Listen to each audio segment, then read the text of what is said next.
A disclosure of the potentially sensitive subject matter covered in this episode of Roll Call can be found in the episode description.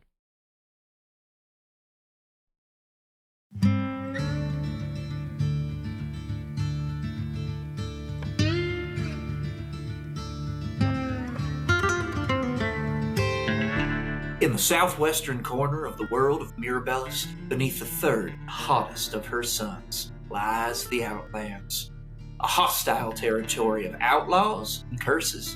And yet, among the unforgiving sands, there's mystery, treasure, perhaps most importantly, freedom. It's these temptations that bring folks of all kinds to the Outlands. Want to meet a few?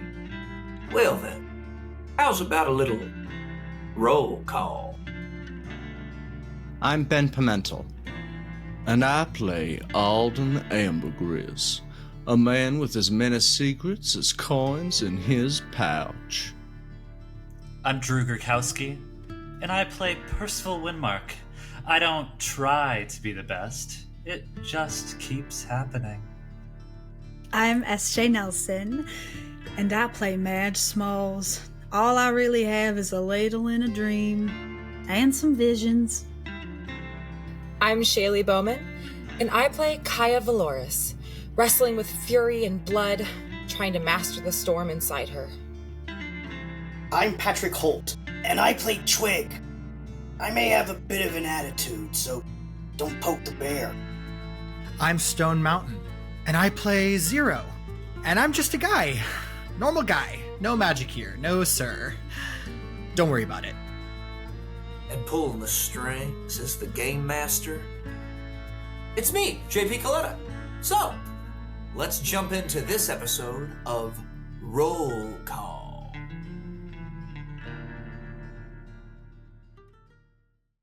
Welcome back, players, to another exciting episode. When we last left you, you had left Glimmerglass, perhaps a little better than you found it, leaving some temp HP with Caleb, and perhaps leaving something even a little more meaningful with Milo. Hope. But as you ascended to the surface with sorry, his name is Rex. I know things. As you ascended the surface with Rex, he did in fact inform you that you had access to, that he has a skiff. However, as Kaia attempted to remove some of the sand from the fan, she had an unlikely encounter with the Sandman, whose sand is sentient, ? The Sandman who also visited Madge in her dreams, and we are all now aware of thanks to a beautiful drawing.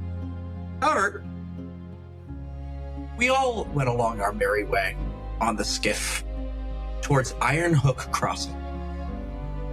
Perhaps the gates to the underworld, as it's called. Now, as you headed along your way, Twig took over driving, and honestly, kind of an expert skiff driver, if I'm being honest. And, well, maybe no Kaia, but as you drove along, there were some heartfelt conversations had, some character moments revealed. However, that was interrupted by a game of chicken with a metal sleigh with a giant sack in the back. Twig, you did not yield this game of chicken.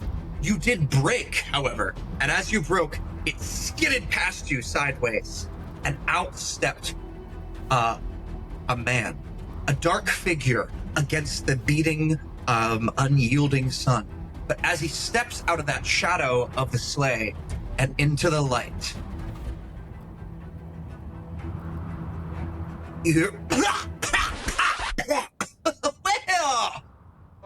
hey, oh, you didn't stop. Did you not see me coming? No, I'm just kidding. Y'all are real fun, ain't you? And you see before you a man with a scruffy but short white beard and white hair in these blue coveralls, just who looks as if he has been in the desert For all time. There is bits of sand that seem like melded into these knots in his beard. He's like, oh, well, I haven't had a game of chicken like that in years. How y'all doing? Oh, sorry. Name's Sandy. Everybody calls me Sandy.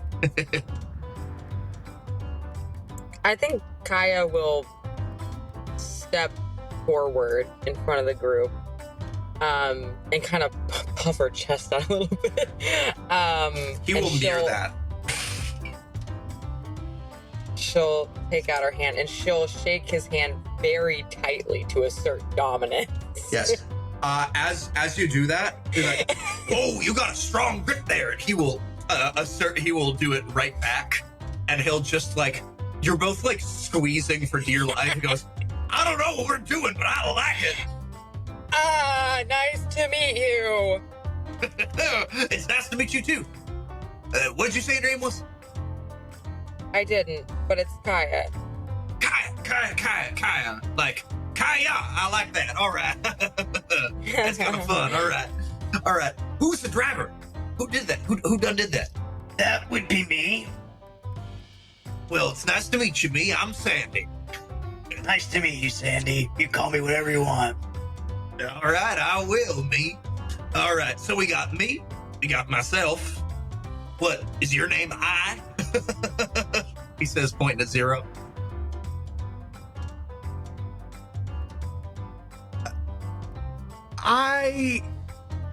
Yeah. Oh, your name's I. I got me, myself, and I. Oh, man. Too fun. Is there something we can help you with, Sandy? Yeah, I'm all for formal introductions, but you almost just ran us over, and we don't know who you are. Well, to be fair, you almost ran me over, too. That's how chicken works. You started it. That's your fault. Yeah, but you sure finished it, buddy. So that I didn't die. Last time I checked, I think that I am the one who turned at the last second. We did get traded close, though, didn't we? We almost kissed. Kaia's gonna turn to Madge and be like, "Is this what your visions are like?" What the hell do you mean by that? Like, this is just so chaotic. I've never, like, this whole situation is so chaotic. And she just turns back to this guy. Did you mean to run into us? Did you mean to approach us? I was just having a good time. I'm a trader out here, and he goes ahead and pats this sack. I got all kinds of goodies. I'm part of the deep. This is actually the furthest up I ever come. How south y'all ever been? Y'all ever been past Death Ridge? Have I? Decisively, no. Okay.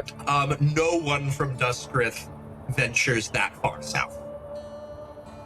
Then I'll just say no. I didn't think so. Y'all strike me as northerners. Well, actually, this one, pointing at all, this one strikes me as a real northerner, if you know what I mean. Well, you got quite a keen eye, my friend. I got a keen eye for a nice boot. I'll tell you what, man, I would trade you for some of them boots. And he's like, he is on the ground now, like sniffing your boots, your white, like alligator leather boots. Oh, that is nice year. What would you be interested in trading? Oh, well, that depends. What are you interested in buying? I mean, there's water, of course.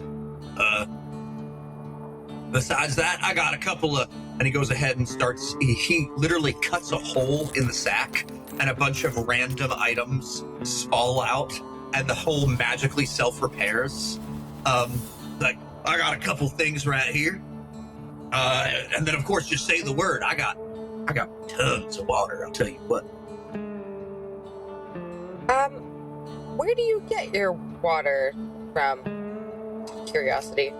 Oh, kinds. Sometimes I trade it. Sometimes I find groundwater. Sometimes you get lucky and you find an oasis. But every time an oasis pops up, people just drain it instantly. But for old Sandy, I find a person. Okay.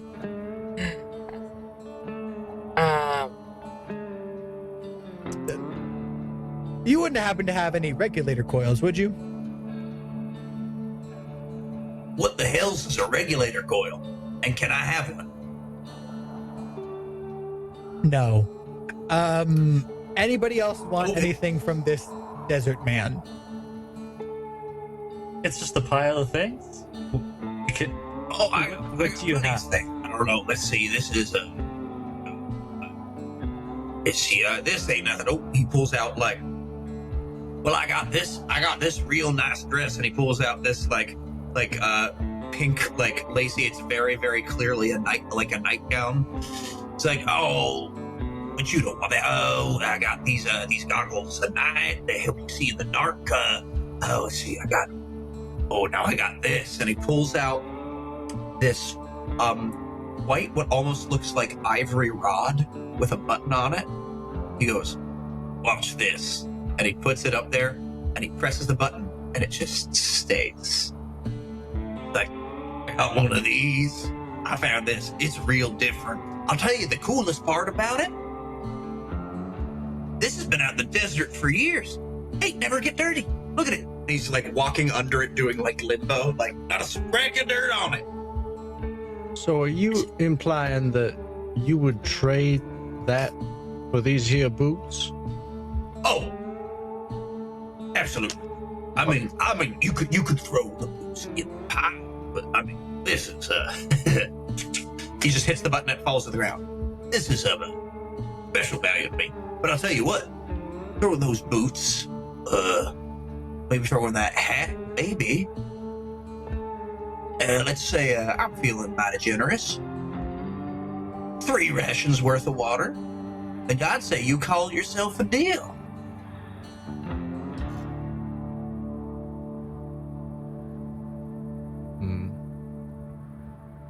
You don't need gold or anything.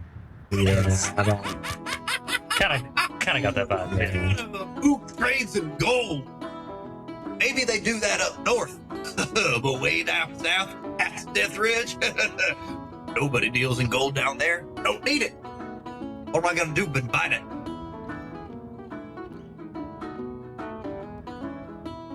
What if we substitute the 3 water rations for like a hand axe?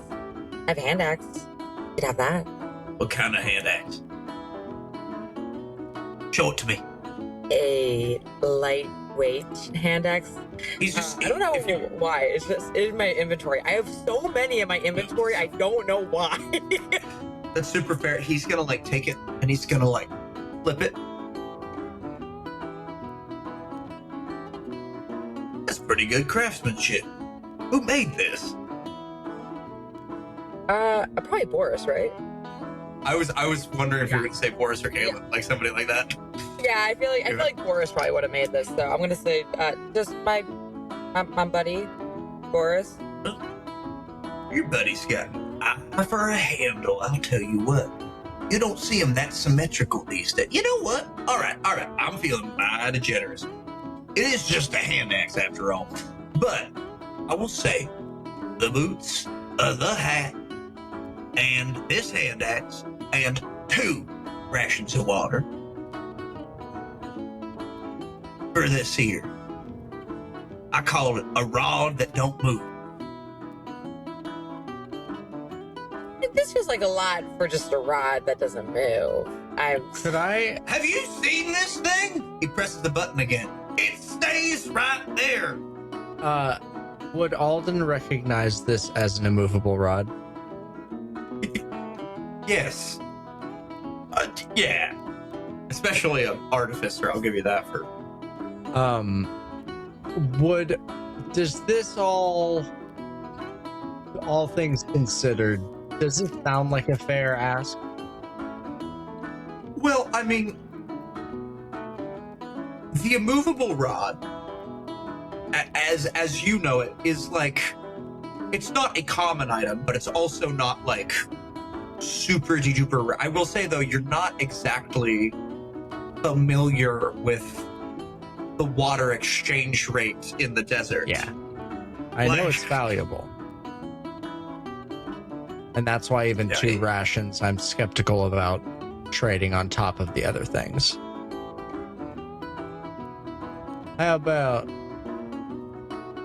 What about we say all this here stuff, and Alden is going to start to take off his boots as he's saying this. All this stuff here, the boots, the hat, the axe, and 1 ration of water.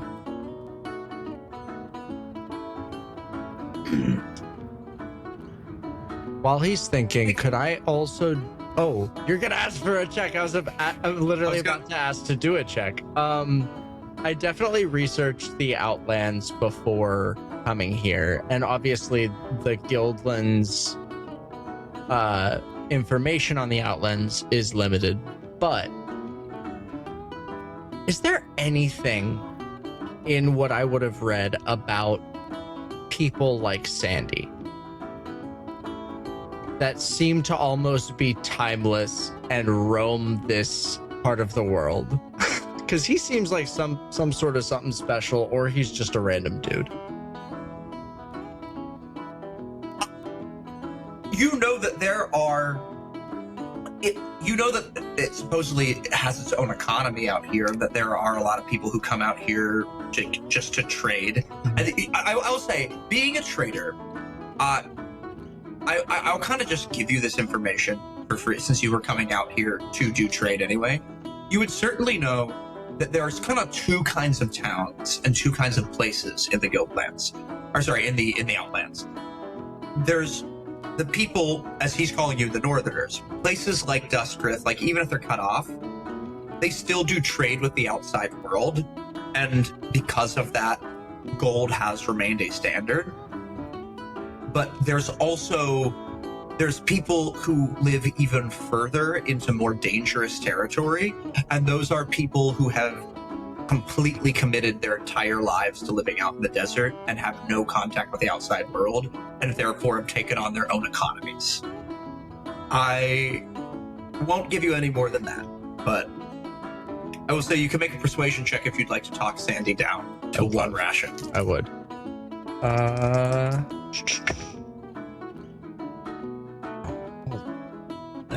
Okay.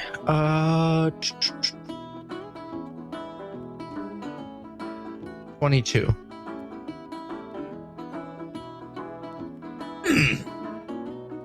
You know what? I like y'all.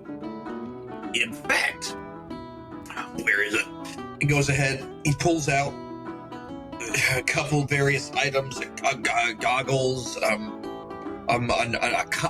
couple things just coming out of his pants, and then eventually he finds, all right, I'm gonna throw in something else for free. Boots, hand axe, 1 ration of water, and I'll give you this here rod that don't move, but y'all also gotta take this, and he throws you the whistle. I'll tell you what, you whistle that whistle, I'll hear you want to buy something. It'll take me a day to get here. Let me tell you, Bessie here, it goes ahead and just like knocks on the sleigh. She can clear this desert faster than anything out there. You blow this whistle, I'll come find you.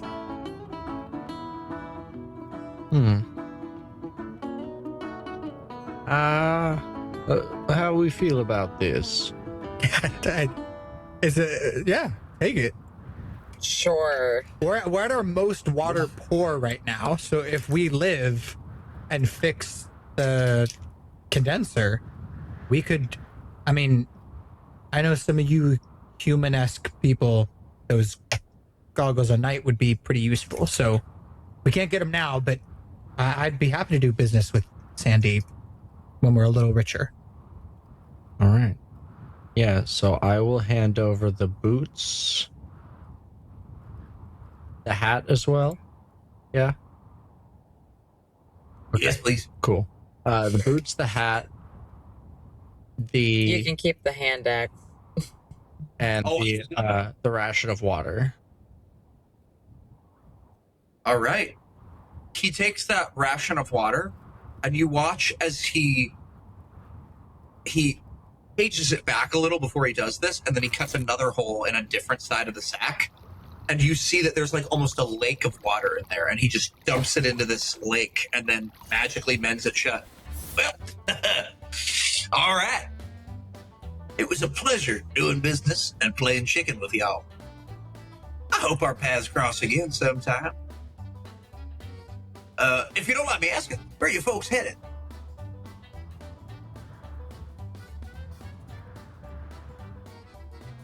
Just like, a little more north of here. Northwest. A little more northwest. Oh, man. Y'all are following that same path that that priest feller took.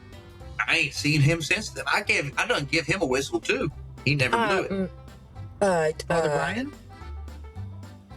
Yeah, that's what he called himself. Brain or something like that, yeah. Real good-looking fella, too. Oh, okay. But he went to Iron Hook Crossing. Yeah. Is that where y'all are going? Because I wouldn't recommend it. Even old Sandy don't go near there. No water worth that. Right. Well, then. Nice playing chicken with you. You don't ever wear like a plague mask, right? No, but I got a couple if you want. Good. I think we're okay. Do you have a last name, Sandy? Nope. All right.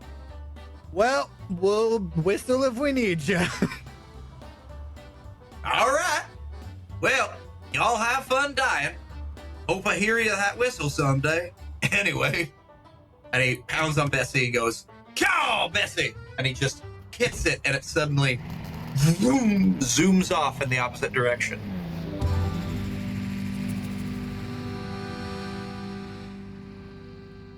Well, then. That was interesting. I'm glad Was he we're alive. real? Yeah. I think so. Bessie's the name of the eel in my backpack. What? Nothing. Let's keep going. That actually just reminds me, have you been feeding? Yeah, when no one's looking. I picture the eel living in one of Madge's water rations. Like, we haven't gotten that desperate yet, but if we get to 9 days, Madge is gonna have to drink some eel water. Yeah, don't worry yourself with that. Madge has got it under control. I like that. So, Ben, I hope you have subtracted 1 water ration from your inventory. Kaia, why don't not that you weren't doing a good job, Twig, but in It's case okay. there's She anything can unexpected. drive again. I don't want that. That kind of scared me. So Yeah, I can. Yeah. I did I'll drive good it down. though. Yeah. Yeah, buddy. You did great. Okay. You don't have to patronize me or anything, but Well, no, I wasn't trying to. I. You did good. As this is happening, as soon as Alden feels that Sandy is out of, eye shot, he will, from his bag, grab another pair of boots and put them on. do you have another Doug Dimmadome hat? No, I only have one of them, but that stuff that Boris said to me on the first skiff, I was confident in my boots, but I figure better safe than sorry. I got multiple changes of outfits back in that big old trunk I got, but I only brought 1 pair of boots. Or a backup pair. Kaia drives. We should go. Yeah, I'm gonna drive. All right.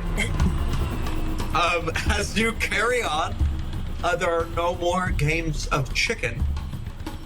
The night begins to wind down. You can continue driving through the night, and it would probably get you there by morning, or you can rest here for the evening and pick things up, and it will take you probably about the half a day in the morning. Kaia, are we good with? Well, let me look around. Can I see if this is like a safe-ish place to? Yeah, actually, rest? make a perception check for me. Okay. I was gonna ask you to roll a d20 anyway, but first this is perception. Oh, okay. That's an 18. An 18. So actually, you do spy that this is sort of like a clearing where the valleys of sand have like allowed a few like, what's the word? Like, it's allowed for some cover, so you can even hide yourself. In fact, you even spy a little sand cave over yonder that you could potentially even make camp and sleep inside. A little extra protection from the elements. Okay.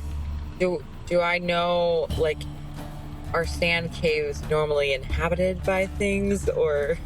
Could be. You'd have to check it out to find out. All right. Well, Kaia's gonna turn around. Okay. So we could rest, which would be my vote. A little tired, but there's it looks like a cave over there. There could be stuff inside of it, but we can take care of that. No problem. It might be a bit smart to not be out in the open. Or we can drive through the night, which will lead to tiredness, but that's okay. I mean, I would like my beauty sleep, and I feel like we can clear out whatever is in that cave. She's just gonna give a look to you, Percival. like you know what we talked about the other night. I could go without my beauty sleep. We haven't hit the what was it called? The dead lake, or the? That is the dead lake. So, fun fact is, Kaia, you would know that this sort of Dune region is in fact sort of like the precipice of the lake. Sorry, by Dune I do mean in fact sand dunes, not something that sounds like a sci-fi novel. But this is the precipice of the lake. We are not at the lake yet, but these sort of formed around the lake. So the vehicle is still safe to be on in this area, but after we venture past those dunes, pretty much once you get out of the valley, okay, you're gonna want to shut off. Okay.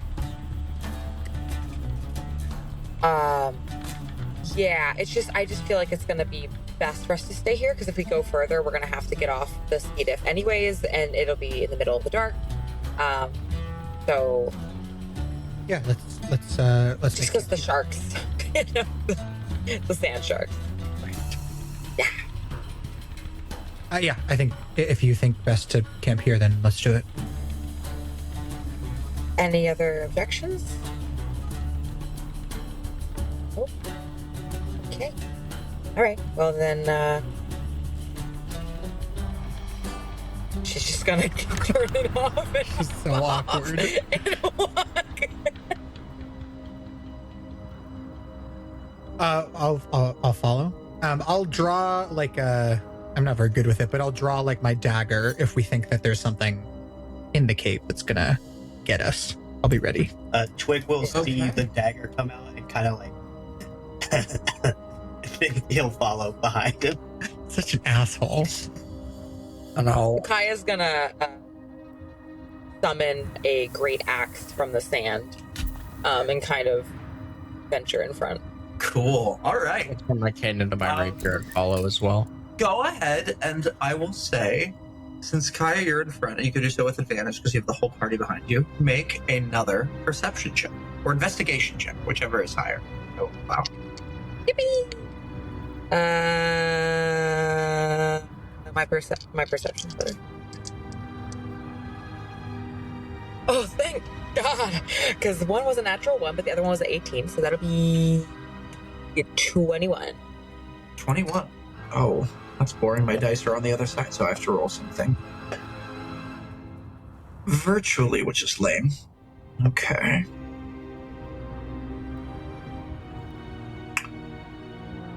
So,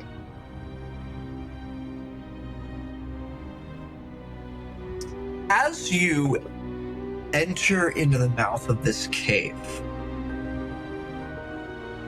you're looking around. You all have dark vision, and you're looking in every corner for creatures. It is surprisingly uninhabited. Before we get too far, I think 4 of us have dark vision. I think Alden and Percival don't. I have one foot of it. I don't. Oh, I tell lies. Oh, no, it's Madge. Sorry, Percival does. Madge does. Also, I was. Could before we actually get into the cave, can I look around this cave? How big is it? And is it really sand? I don't want to be going into the mouth of something. I give you so many props for this. You investigate the edge of the cave and you're like, wait, there's nothing in there. But you hear breathing. And suddenly, out of the sand, eyes pop up as the sand itself is a mimic. I need you to roll initiative. Oh, shit! Kaia just screams.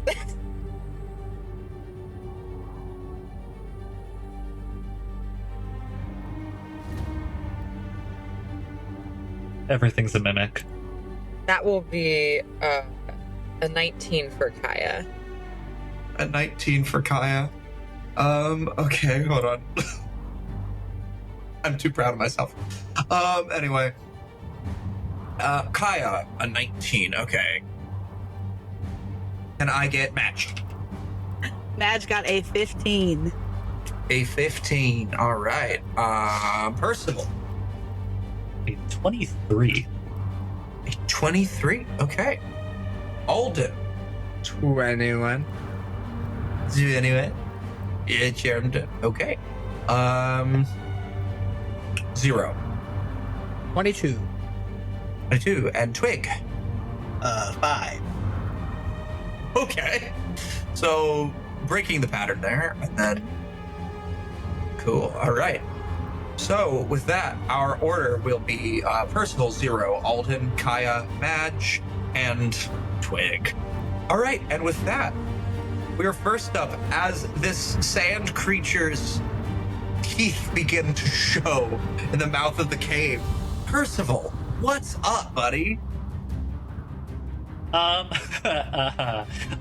Percival's immediately going to cast Bless on Kaia, Madge, and Alden. And Thank you. that is for reference. That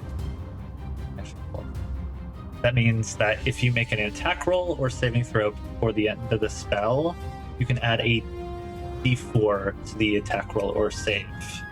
And it's not limited per turn, so it's very fun. And then with my bonus action, we're on the sand out in front of it. That's correct. Yeah, we're not in the mouth. I'm going to use my Celestial Revelation. And I'm just going to do Inner Radiance. And my eyes are going to glow very brightly. And a radius, like a shining aura kind of expands from me in about 10 foot around me. And I think that will be my full turn. The creature would be within 10 feet of me before the end of the turn, because we're right out in front of it. For sure. So you take 2 radiant damage, and you can't save against it. You just take it. It's fun. Okay. Ouch. The giant monster has so few hit points. Whatever will I do? Yeah, Okay. that kills it. But how bloody does it look? Like Great. almost down? Anyway, 0. Yeah. So this is how we die.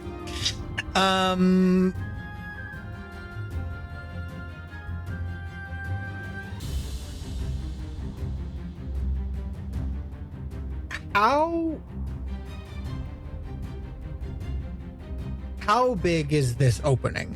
The mouth? Oh, I would say it's probably like 10 by 15. I actually don't know how that actually works, but I mean it's 10 wide, 15 up. Great.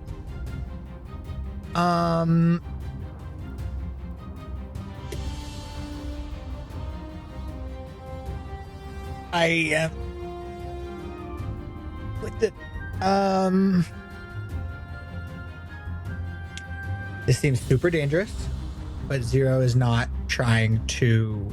Zero believes in his friends and is not trying to make matters worse. So I'm going to, for now, see how everyone else's turns go. I'm going to move away 30 feet. And I'm going to... Actually, before I move away 30 feet, Zero's going to take out a vial on his belt and is going to throw a vial of flammable oil into the monster's mouth and have that shatter. Okay. And is going to go, if someone can set that on fire, and then is going to run 30 feet away. Okay, Zero, I am, correct me if I'm wrong.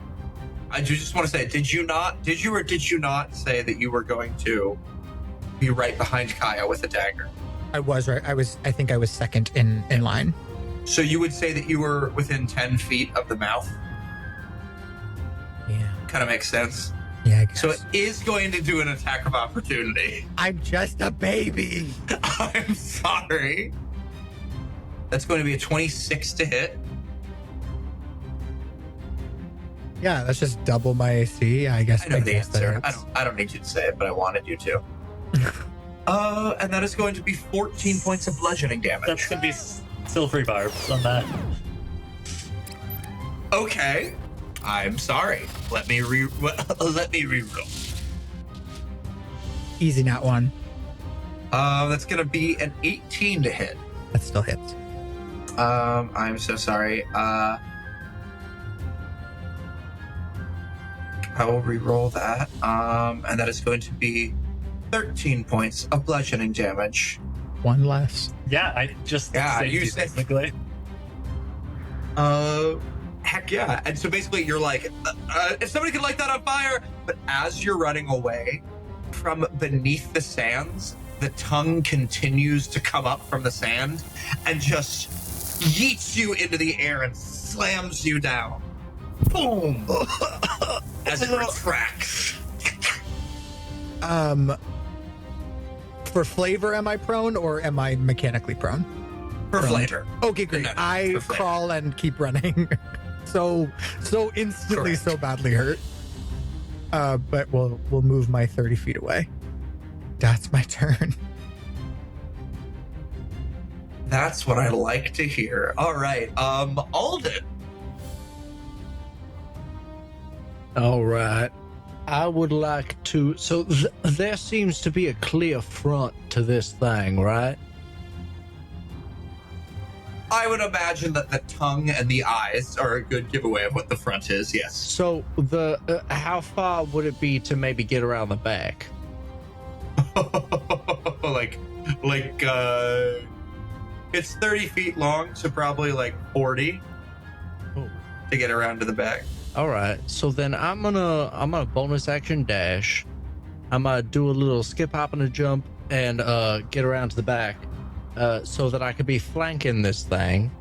And then I would like to cast Bowman Blade on my little old rapier and attack, taking a page out of my wizard friend's spell book. Okay. That's gonna be a Plus a D4. 17. A 17. Does in fact, sorry, I had to find it. Does in fact hit. Oh wait, let me crit fish. I forgot. I didn't roll with advantage. Okay, crit fish away. Oh, even better. 24, but not a crit. 24. All right, that definitely hits. Go ahead and roll damage. So that will be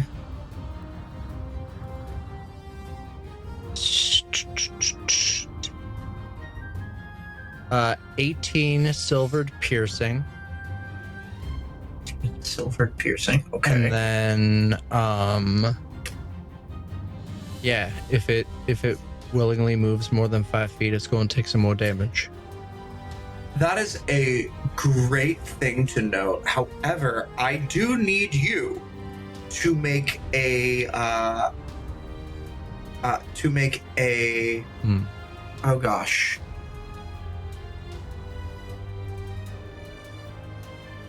I really like Oh, it. I'm sorry. That just happens. But the DC is if you want to escape. So as you this is a cursed stat block. So as you thrust your rapier into it, you try to, and I will say, since you didn't physically make contact, I'll just make it your rapier. You try to pull your rapier out, and you can't, as it is now adhered and it is now considered grapple. And on the top of your next turn, you can make a check to like your rapier ungrappled, but anything that touches it is instantly grappled. I did not make the stat block.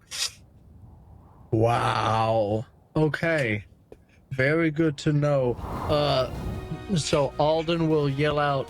He already used his bonus action, so this gives no one any sort of mechanical advantage, but Alden's helpful tips and trick stands to benefit.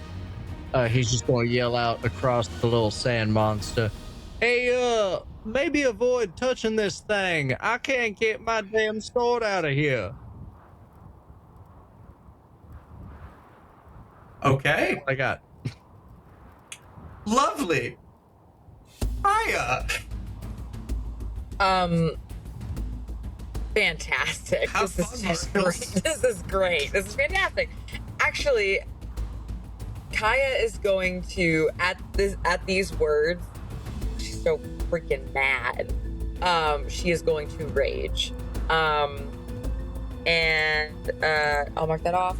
And she is going to activate her third ability for rage, which is every hit while raging deals an extra 1d4 damage. Like it. On top of her other rage bonuses. And then she is going to use her very sandy great axe to actually, first I do have a question. Yes. So if I were to attempt to use, and if I have to use like a gust spell instead, because I do have that, I understand. Is it possible for me to try to use my Dustmancer spell, because it is a full action for me to use it, to warp this sand? Could I and if you want me to roll to hit, that's totally fine. But can I try to warp it? That is okay. Will you do me a favor and read me the Dustmancer description? Let me think. Yeah. So it says And we can edit this out. no, it's fine. You gain mundane control over a myriad of particles within a range of 30 feet. As an action, you can manipulate the material and create a shroud of dust or sand that covers surfaces in a 5-foot square area, or you can cause a single word to appear in handwriting in a patch of dirt or sand. Additionally, you can cause a material that can fit in that 1-foot cube to move or assume a crude shape, such that of a creature or anything for 1 hour. Well, what I would say is, I think that ability, I think a mundane is kind of the key, and also it being like a 5-foot to 1 foot like control radius. This thing is 15, 10, and then 30. So my question was, could I affect one part of it? Sure. If the answer is no, that's okay. I mean, what do you want to do? Well, I wanted to try to free the rapier. I wanted to try to pull that part of the sand. Now I understand. Out of it. I will say yes, but you will, and you can use your strength. We're going to make a contested grapple check. Oh, fuck. Okay. Or actually, you just make a strength check, and I will, and I have a DC. All right. 20, 24. 21. 21. That does beat the grapple DC. So I will say, you focus in, and Alden, you watch as like the sand around your rapier like twists into a funnel, and then shoots your rapier out with just enough force to like bend your arm back. Ooh. All right, this is gonna be fun. Thank you, Kaia. You just see these. I think you're behind her ish. So she's just gonna turn around. You just see like gold, like fiery eyes. You're welcome. She's just. He's actually on the other side of it, so I don't know if it's like peeking your head around. Yeah, she's right. It's like You're welcome. all I see are these like crazy eyes. Yeah. Actually, I'm sorry, I'm gonna do you one better. Actually, in order to get the rapier out, a little hole at the end opens up so you can see him through the mouth. Incredible. And all you see is these fiery eyes. And then it seals again. Okay, great. Yeah, if I don't do any damage to it, that's fine. I think then I will attempt to. Actually, I'll stay right up on it, and on my turn. Okay, I'm down for that. Then next up, Madge. Oh goodness. Well, how will you fare? Madge has the excellent idea of putting the ladle away and pulling out a different utensil. She's gonna pull out her heavy crossbow, which Madge is probably like a giant, like fucked up whisk that she kind of bent and shaped in a strange little way. And she kind of just pulls on the different parts of the whisk to shoot projectile things out of it. Perfect. It's perfect. That's perfect. Thank you. So she's gonna pull out a giant whisk, and she is gonna try to, since she can't use the ladle, otherwise she would. You know how she feels about her ladle. But I'm gonna roll to try to hit this thing. Okay. Okay, that will be a dirty 20 to hit. A dirty 20 to hit does in fact hit. Okay, and so I'm gonna do a D10, and then I'm gonna add one of my slutty little side eye to my hit, so I add another D6 to my attack. And that will be, oh my god, 10 plus 1 plus, it'll be 11 to hit. And, or 11 damage, I mean. 11 damage, I was gonna say. 11, I already hit it, don't you worry. And I can't possibly, if you hit this creature, if it's large, or I don't know how big this thing is, I can possibly move it 10 feet. If it's bigger. It is considered huge. Then never mind. 11 damage to that bad boy. And then I think that'll be it for Madge. So as you whisk your arrow towards it, it hits like right above one of the eyeballs and sort of just pops it a little further out from the other side. It definitely took that damage. Hell yeah. And with that, having completed Madge's turn, we get to the fun part, which is the Dune Mimic's turn. And I think that since you are the thing standing between it and its dinner, Kaia, it's gonna make all of its attacks at you. Bring it on. The first one is gonna be a 12 to hit, which misses. That misses, sorry. The second one is gonna be a 21 to hit. All right, that does it. And okay, so 21. That is going to. That is going to be 19 points of bludgeoning damage. Is this already halved or no? No, that is before halved. So I was sorry, halved to 9, right? Beautiful. Yes. Halved to 9. However, it does get 3 attacks, and it can replace one. Since it has now, so it reaches its tongue and it lashes towards you. It misses. Its tongue hits you bang on. And as it does, you are now technically adhered to it. So, with its third, it is going to take the engulf action. I need you to make a Constitution saving throw. That's so fair, bestie.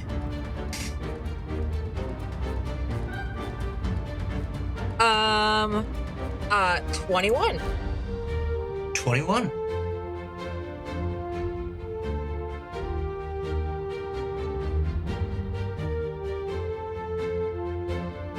You also have less.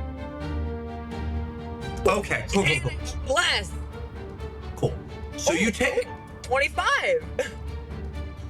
So you take no additional damage because you succeeded that check. However, unfortunately, the thing that just happens is as the tongue sort of envelops you, the sand reaches around you and begins to like bind your arms and legs together, and you are now restrained, and the sand begins creeping up towards your face to cover it.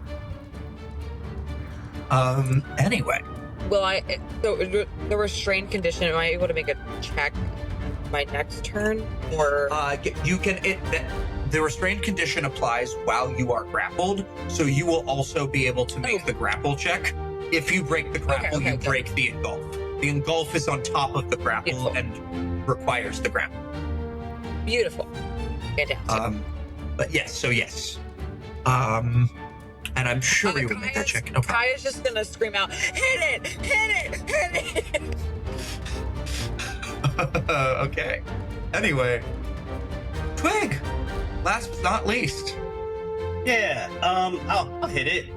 I don't want to get too close to it, but Kaia's like in contact with it. Is she still attached to its tongue? Okay. I sure am. You're muted, GP. She is being enveloped by it. Okay, I would like to cast Wither and Bloom on both of them. So that way, I'll need a Constitution saving throw from the Mimic, but Kaia gets to have 1 hit dice plus 5, which is my spell modifier. Okay, it got a 13. It did not pass. That's amazing. So it takes 2d10 radiant damage. And just in case, I guess I'll ask, if it's shapeshifted, it goes back to its normal shape. Wait, this is Wither and Bloom, not Moonbeam. Right? Oh, sorry. My bad. Never mind. Sorry. I literally clicked on the wrong thing. No, please do that every time. I was sitting over here do being not like, want to look like an idiot. Wither and Moonbeam. Yeah, exactly. new spell. It's a new spell that I came up with right now. The hit dice thing was correct. My damage was incorrect. It's 2d6. Not bad. That's a 9. Take those. 9 necrotic damage. Okay. You watch, I think that's very interesting. As you watch this necrotic energy mix into the Dune mimic, you watch as just like some of the sand turns black and falls to the ground. And then I guess just with whatever movement I have, can I just kind of move my way towards where Zero went? Sure. Yeah, I'll just kind of scoot that way. And then that'll be my turn. Okay. You got it. And with that, we are now back at the top of the round with Percival, Wynnemark. Right. Percival. Yeah. Percival is going to cast. Holt. Okay. Percival is going to cast Dragon's Breath. And from his mouth, a huge cone of fire is going to spout towards the open mouth of this mimic. Aiming it, it's a 15-foot cone, so I don't have to like truly aim it, but trying to slightly get the oil that is inside You there. very easily hit that oil. And Stone, we can absolutely cut around this. Please, is this a my discretion type thing, or is there a mechanic behind this? As oil? written, if the oil is ignited before a minute, which is when it dries, which it definitely has been less than that, add to this fire damage 5 more as it ignites. Yeah, Understood. I'm gonna need a dex save for this. A dex save. Okay. That's going to be a 15. That does. That does save. Yeah. I need to level up a few more Well, times. interestingly enough, it kind of doesn't matter, because as this huge fireball just ignites, and I will say Kaia is far enough away. I'm not that mean. I kind of wanted to, but I'm just gonna be nice. Well, she Ignites inside the mouth. She didn't get any closer, so I knew she wasn't going to be in the way. Unless something had happened.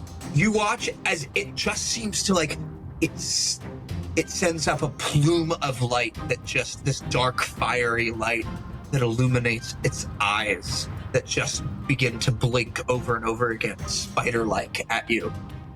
But you watch as it doesn't even flinch. And it doesn't seem like it took any of that damage. Any damage? Shit. I was gonna say Dragon's Breath is, you could roll for half, but if it's immune to fire, then it's immune. Yeah, if it's immune to fire. Okay. Well, there you have it. Okay. That's fine. Zero's bleeding out 30 feet away. Damn it. That's fuck. I still get. So I get from my Celestial Revelation 2 additional. 2 additional radiant damage, and then 2 radiant damage from my aura. Do those seem to damage it? They sure do, bud. Yeah, good. I did It something. takes a whole 4 damage. Big 4 damage. Hey, I would have done 0 damage, so I'll take it. God,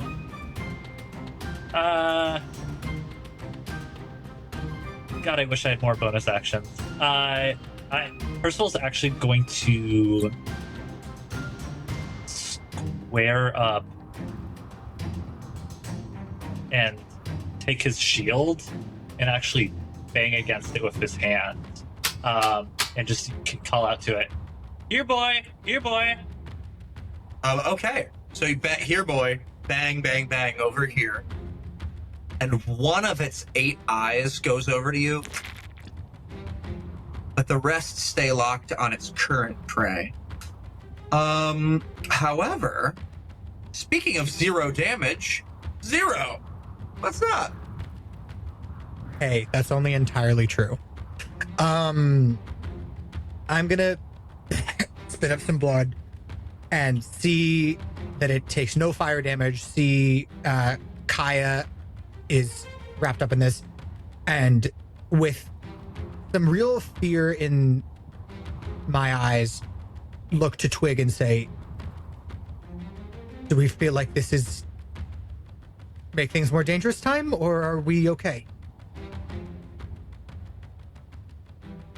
Oh, well, if it gets back around to you and it looks rough, get dangerous. I'm right here. Okay. As feel really bad if something really bad happens. Yeah, okay. All I'm gonna do, I'm going to use my 30 feet of movement to start moving to a side where no one is. Where it would just be one side of the monster and me. You're muted. Yes, I think you can do that. You can get to the left-hand side if you're looking at the mouth. And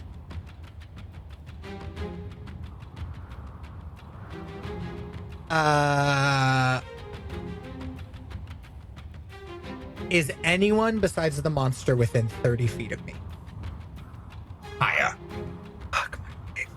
Do it. No. Kill Oh me. my god, no. No. I'm going to. Well, it's either you could target the front of the monster and that would envelop Kaia, or you could target towards the back of the monster, but that would envelop Alden. So you could take a choice. Percival is also near Kaia. So Yeah.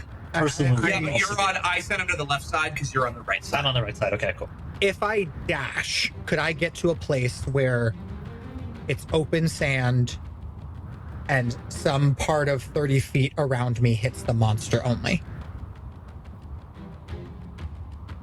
If you dash, yes, I would say if you're like centering it, yes. I would say that you can get like the middle of the monster. Yes. Okay. I feel sick. 0 starts running, and then the sand around him starts. No, this is too serious for Baywatch. This is too. 0 starts running, and the first 30 feet are Baywatch, and then something turns in him, and he keeps looking. He sees Kaia, a little bit of the sand peeling away, but he sees the sand like beginning to wrap up around her, and almost like time around him starts to speed up. He's gonna dash and move even faster, these 30 feet where it's just him alone in open desert and the monster. And he goes, okay, just once. And I'm going to cast Time Thief. And I need the monster to give me a charisma saving throw.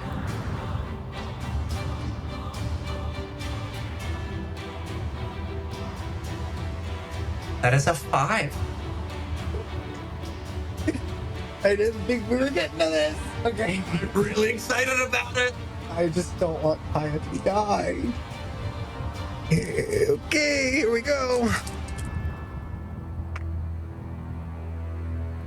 Oh. Help me. I rolled max damage. Which isn't a lot at this level, but that's crazy amount of dice to all pop up anyway. No, it just was just the odds are low. Twig can definitely see this, as I think he was the next closest to me. But I do think 0 is trying, and I think, I'm gonna be honest, Alden can see this. Alden's on top of the monster. I think he tried to move out of the line of sight of everyone else.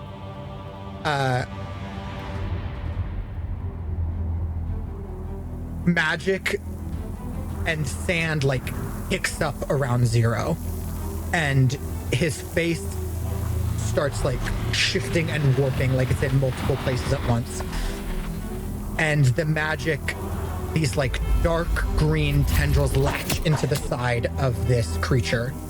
And you see where the tendrils latch in, the skin of this sand creature begins to age and rot as it takes 8 force damage and 8 necrotic damage.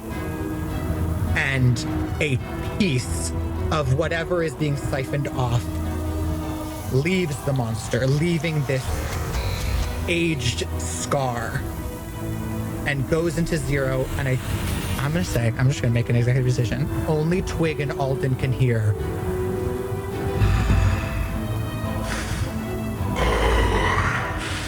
Oh, that's good.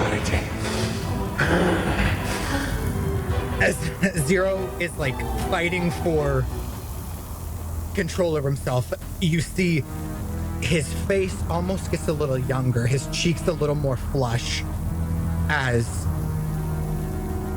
he keeps something with him, and there is a hunger that is waking back up. And that's 0's turn. And as you do, as you eke out that cry, the warm feeling and the youthfulness is suddenly replaced by a vision. As you suddenly, it comes in flashes, hot and quick, and in this like sepia tone color. You can see it very clearly. A battle, a woman with long white hair, a man flying above, casting lightning down upon her. A battle for the sands. Sands pick up in all directions, and then suddenly, as the storm pushes towards you, you are back. I think 0 throws up. And that's my turn. And with that,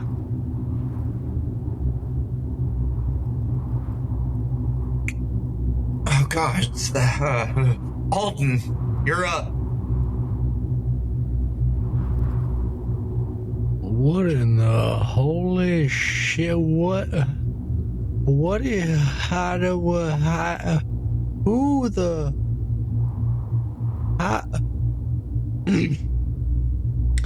we'll deal with that later. And, Alden is going to, oh god, I'm gonna take, oh, wait, this is a poor decision. I'm gonna do it anyway. I don't care. I'm gonna back up 30 feet. And then I'm gonna take a shot with my short bow. Okay. All right, here we go.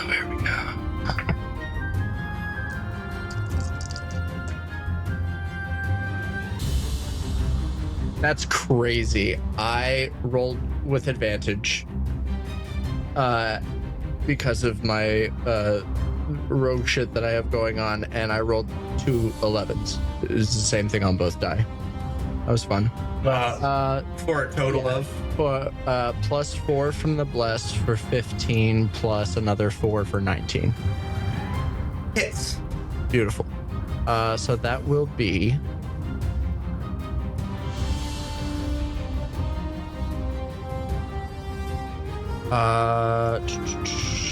11 piercing.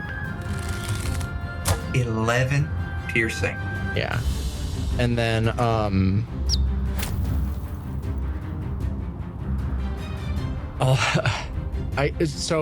I guess, well, no, I'm too far to do this. Yeah, I don't use my bonus action. That's all I can do. I use my bonus action to just stare at 0, just open mouthed for a moment. That's what I used my bonus action for at the beginning of the turn. Yeah. Okay.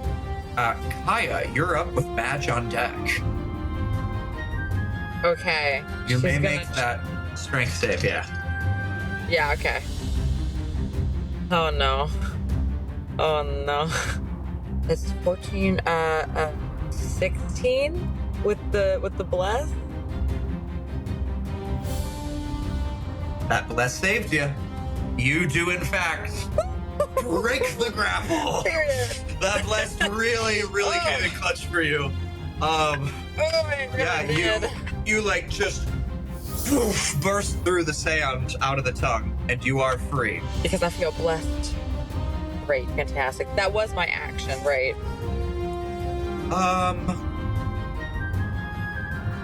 I believe so. Yes. Okay. Then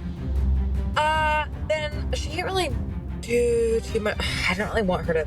Then I'll just be caught back in it.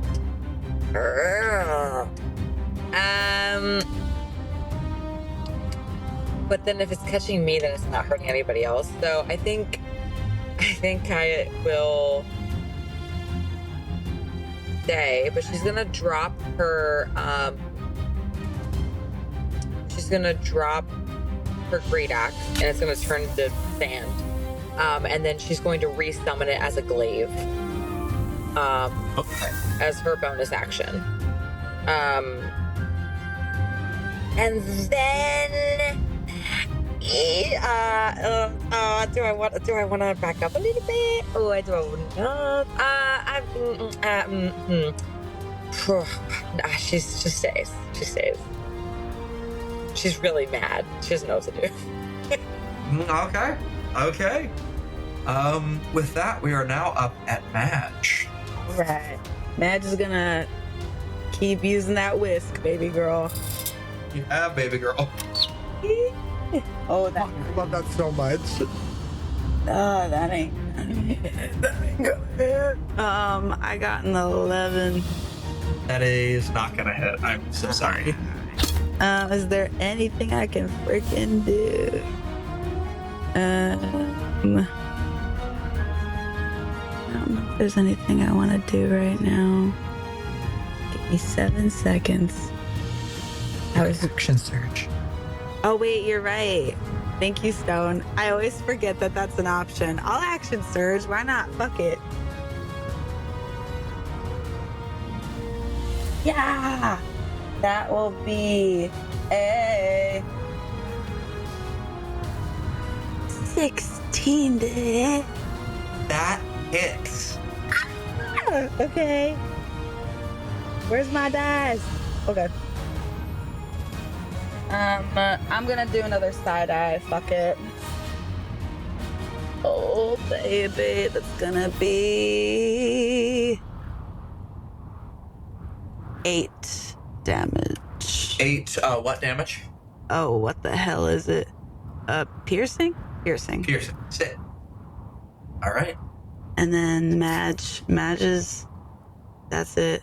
I think she's gonna aim for another one of the eyeballs. I love that.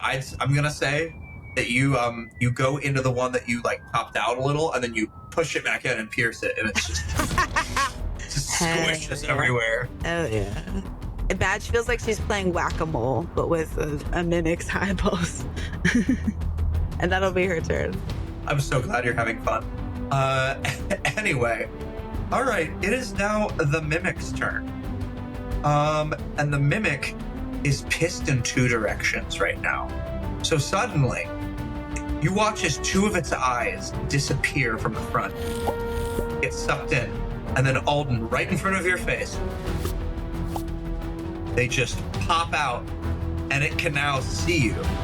And it's going to go ahead and make 2 of its attacks. 1 at Kaia, and 1 at Alden. I will say I did back up 30 feet before I took those 30 feet? Before I took those ranged attacks, yeah. Never mind, it's just gonna attack Kaia. Unless it wants to move towards me. It doesn't. Because it's split focus. I know what you want. Ooh, Kaia, that first one's gonna be 27 to hit. Wow. Wow, that misses actually. 'Cause I have a million AC, so yeah, that hits. Yeah. I'm so sorry. That was a very good roll. That's going to be 18 points of bludgeoning damage. And now that it has technically sucked you into its tongue and you are stuck there, this next one is technically... So there's no save for that? It just happens? The grapple instantly happens because it's an adhere thing, and then the breaking and grapple is the trick. That next one, though, even at advantage, is going to be a 17 to hit. That is my AC, so it makes it base it. I'm so sorry. Did I already roll damage for the first one? Yeah, it was 18. I reduced it already, though. Oh, sick. And then the next one is going to be 20 points of bludgeoning damage, up to 10. Yeah. And then, of course, yes. A reaction, I am going to Protective Field and reduce her damage a little bit. Yeah. That will be reduce it by 4. Hey. Happy to hear it. Unfortunately, it is still going to take the engulf action.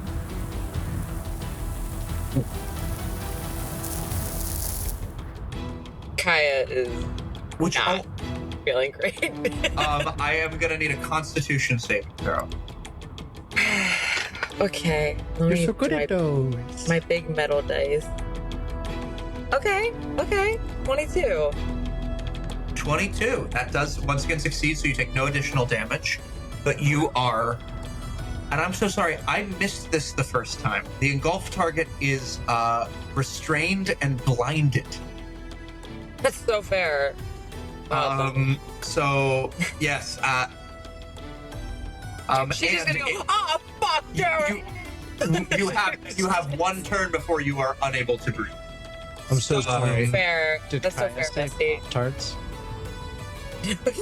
I She said, oh, fuck. Yeah, Okay, maybe she did. Yeah, Ben. Kai said Pop-Tarts before she died. It's canon. It's canon. Okay. And with that, we now come to Twig's turn. I feel bad because Twig definitely wants to check on Zero, but Kaia's struggling so hard. So I will yell out to Zero, and I'll be like, "Hey, focus! Okay. Good job! Okay. You did it!" And then I'm going to use Starry Wisp on the gigantic creature. That is going to be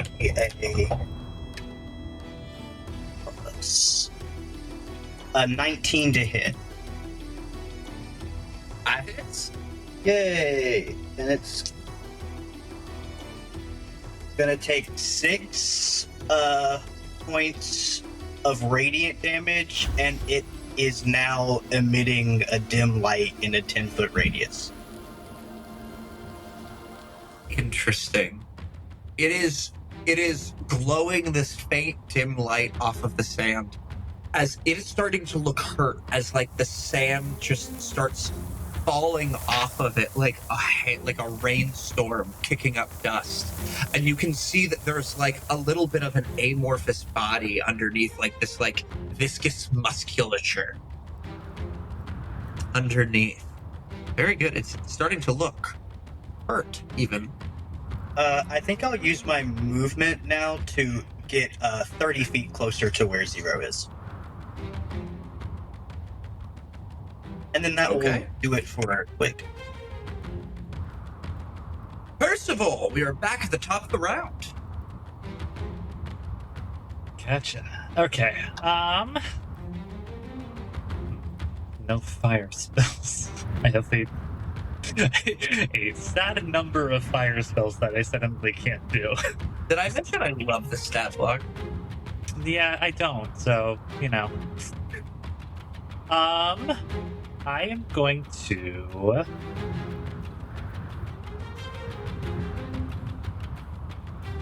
How far am I from Kaia? I'm on the right side of the monster, and Kaia's on the other side. Is that like 10 between us? Yeah, I'd say 10 makes of it. Yeah. Okay. Oh, it doesn't matter. Yeah. Okay. Percival's going to cast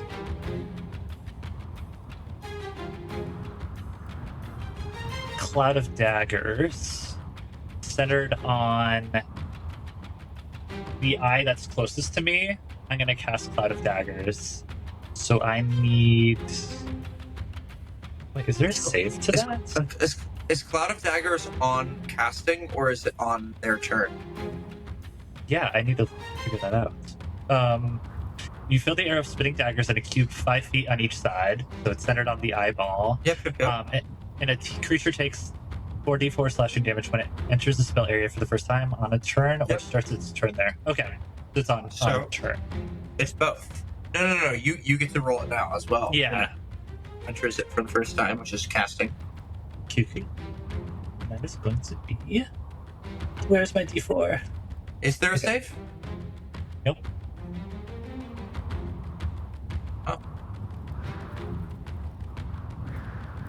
Oh.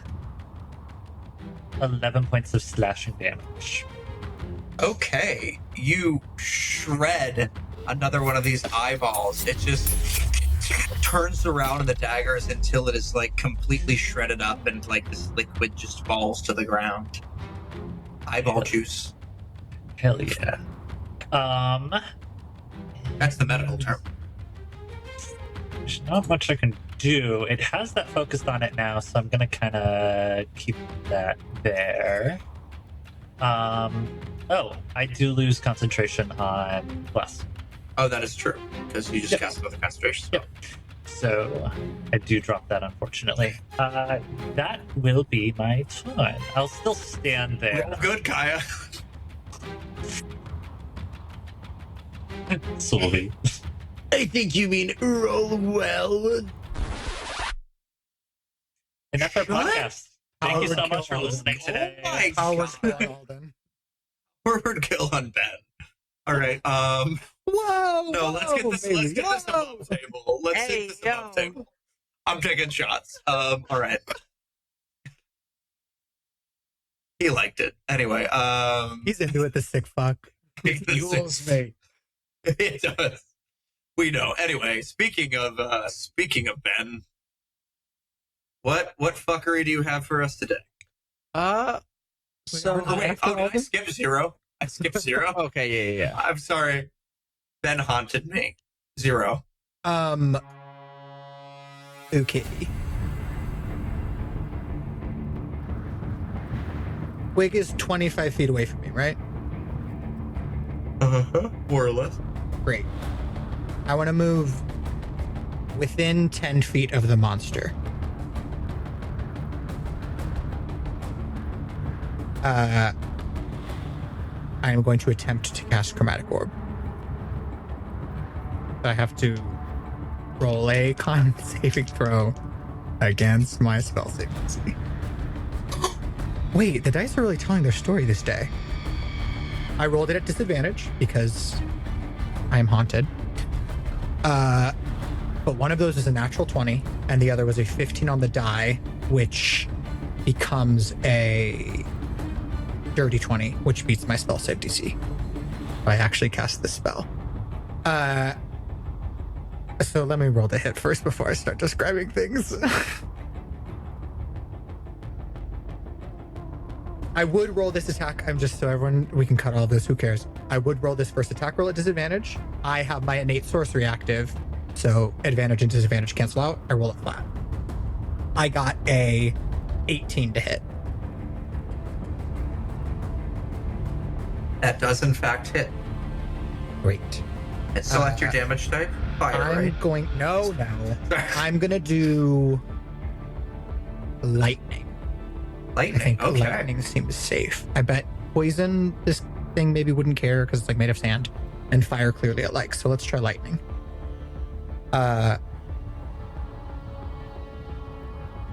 So as you Roll damage first. Oh, what? Are you being gross? This thing's immune to lightning damage? No. Oh, okay, great. It takes... Wow.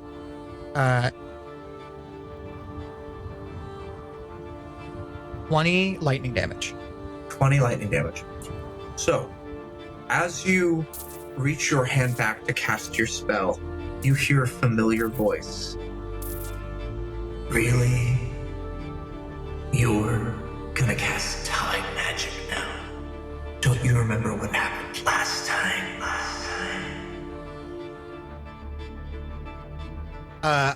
I think Zero is trying to be focused. He's like making magic in his hands, and this voice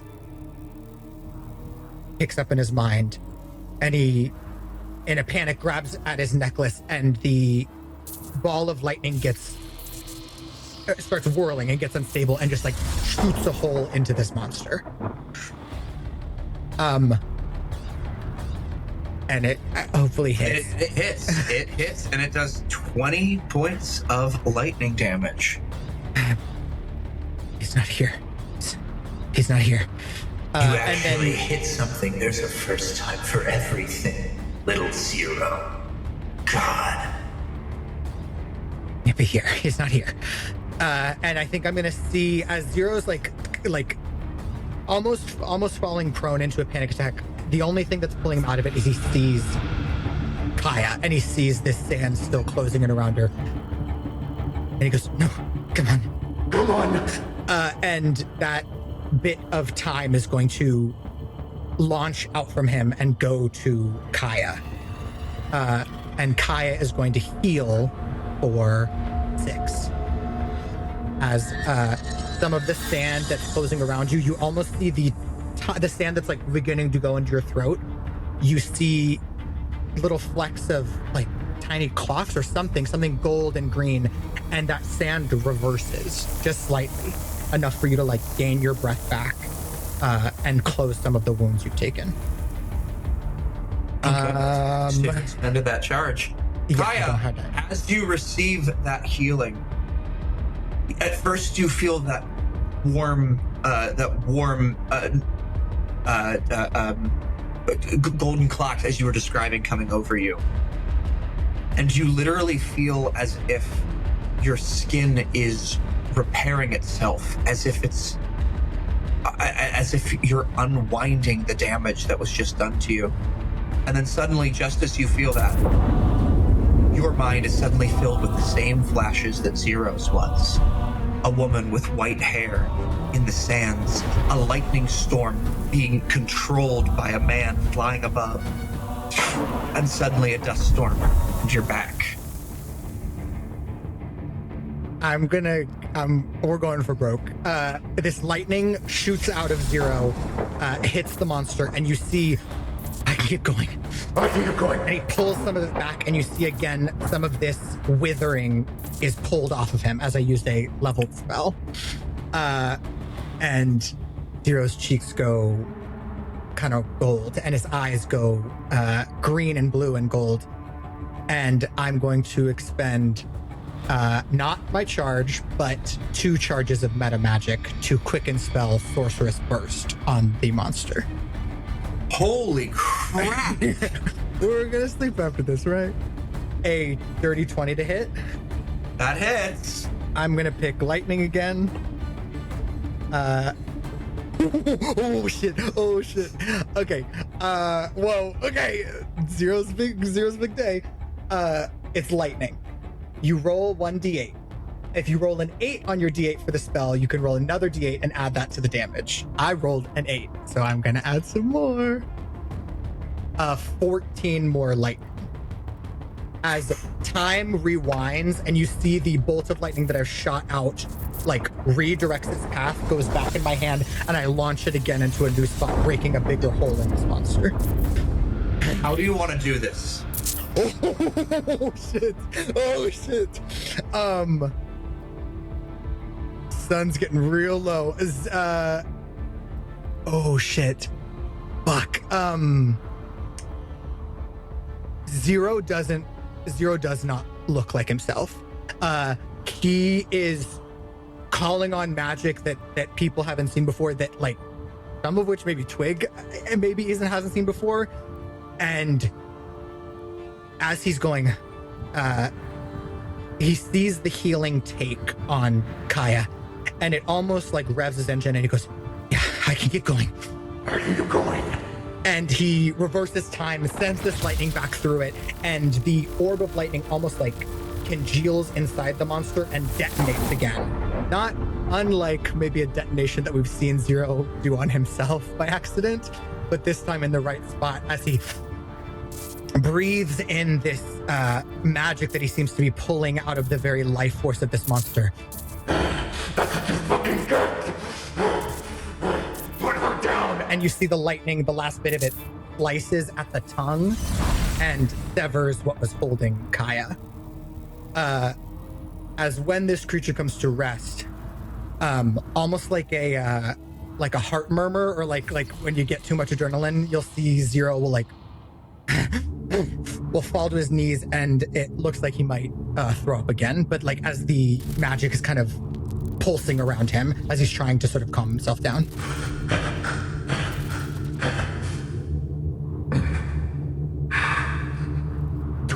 Twigsy. I'm coming. Hey, calm down. It's okay. Hey, I'm right here. You did it, dude. You okay? That was different. That was exactly right. Okay. Yeah. Is Kaia? Let's okay? check. I'm sure she's fine. There's just a pile of sand over her. And she's just like almost like a mummified. Like you can just see like the outline of her body just covered in the sand as she just starts like coughing and just like kind of like throws up some sand. She's conscious. Oh my god.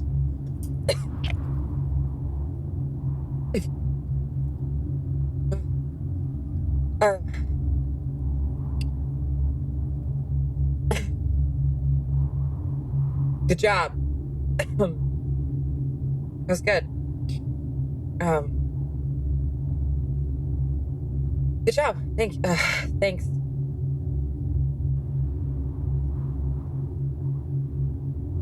Sorry. No, don't. Sorry. Are you okay? Yeah, I'm good. You guys did great. Everyone did great, I think. Solid work all around. Percival's gonna walk to Kaia, and his hands are gonna glow white. And he's actually gonna hold out his hands towards your arm and pause and just look, waiting for confirmation. Like, that's okay. What are you gonna do? Healing. If Thanks. Yeah.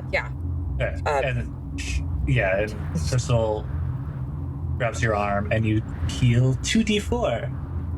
So that's 5.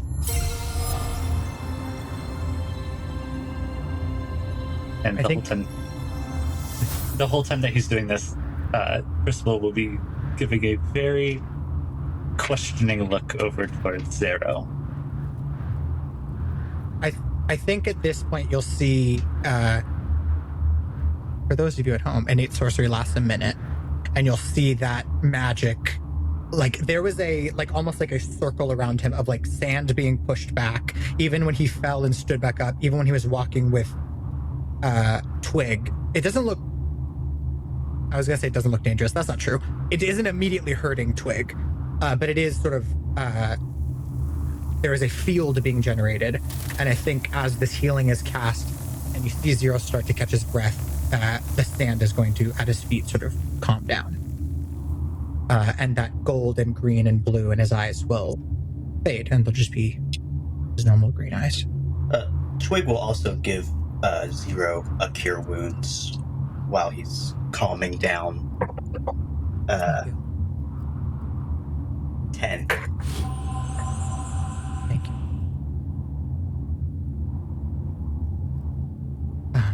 So I guess that's not a safe place to sleep. Good. No. Good, Kaia. Catching the thief before we went in. Well, she kind of, I think like for the first time, she kind of seems lost. Like she's kind of like looking around, like not knowing where to direct everybody. And I think after that fight, kind of feeling completely useless. She just kind of, for the first time, as she like, I think her rage kind of died like during that fight, like as like the sand was kind of like getting into her throat and stuff. Like I think like panic set in. I think she dropped out of the rage. But I think she's calmed down, and I think she just kind of looks small for the first time as she kind of curls into herself a little bit, and just kind of backs up.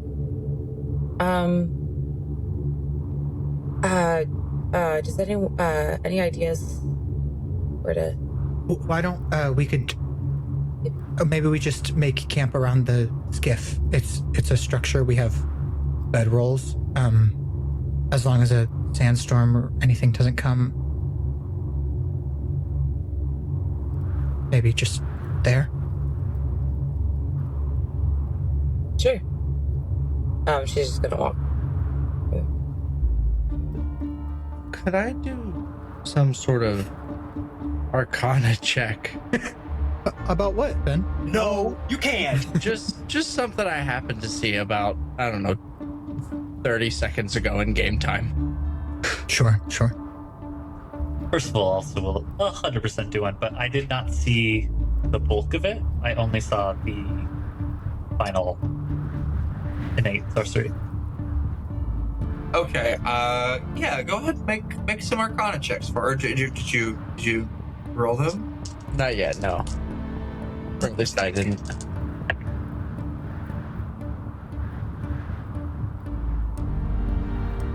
18 from Alden. 18. 24. Okay.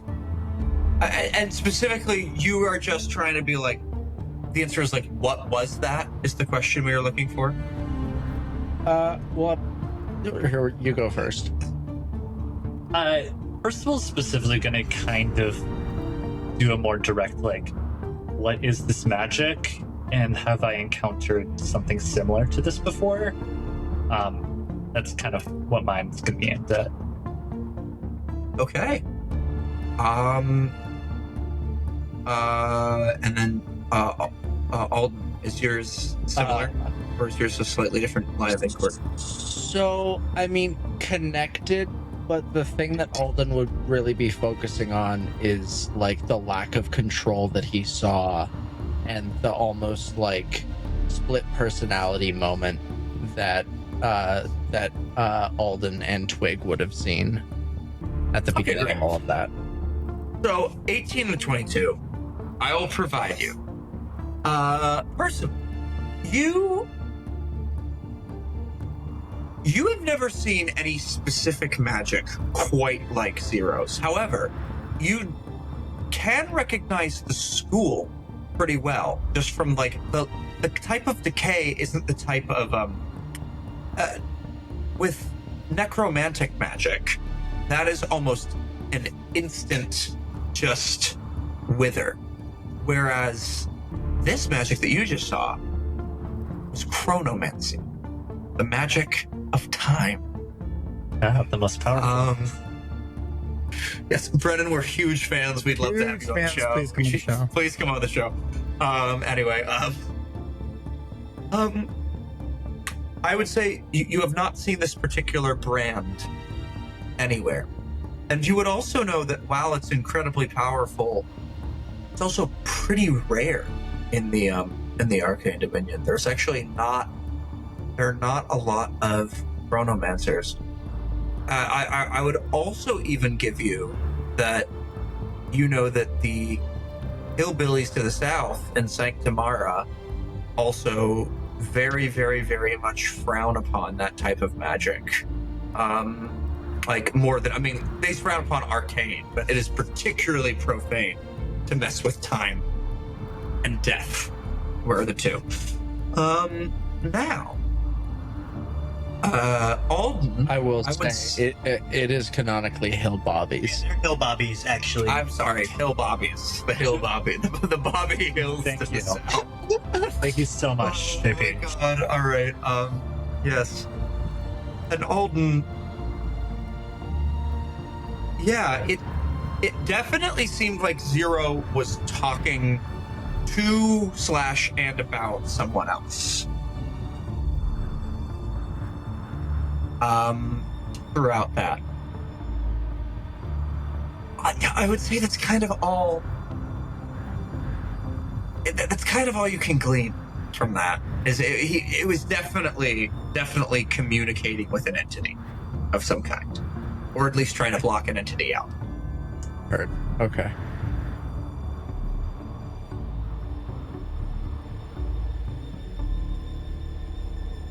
I think you'll just see Zero is like glued to Twig and have gone back to their backpacks and are getting out bedrolls, and almost looks kind of like sheepish or embarrassed isn't the right word, but something like that, as he's just trying to make camp. But is like on Twig.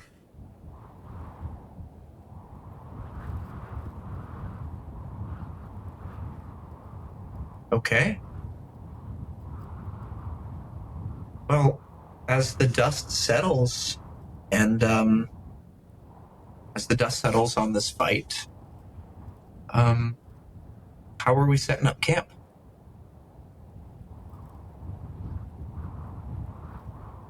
I think Kaia is gonna walk back probably first. I don't know. She's really lost. Kind of in her head, I think. Yeah. She's just all right. And she's gonna go and grab her bedroll out of her backpack that she had left on. Actually, I don't think she would have left it. No, it would have still been on her back. So she's gonna pick it up from the sand, and then she's gonna go back to the skiff and and just set up her bedroll. And I think she's just gonna lay down and stare up at the sky. Yeah. Sense to me. Everybody else, how are you? How are you sleeping? Or are not? Maybe some conversations want to be had. I think Madge will very silently lay her sleeping bag a little too close to Kaia's and just also lay on her back and start staring up at the sky next to her. I think Kaia will just turn her head to yours. Hey. And then she'll just turn her head back and look back up at the sky. Madge will turn her head and go, hello, and then turn her head back up to the sky.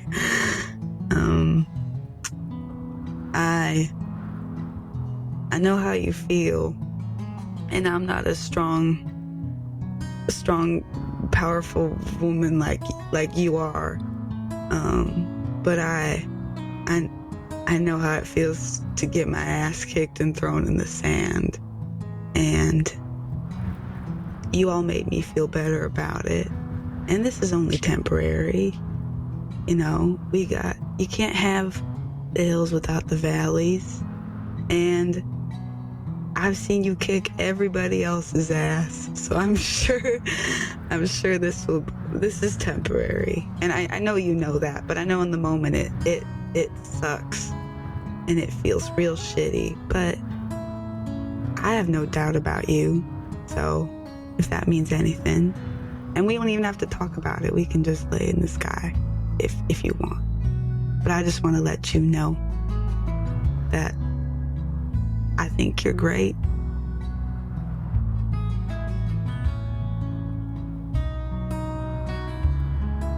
Thanks. Yeah. Sucks not to feel strong when, like, you're supposed to be strong.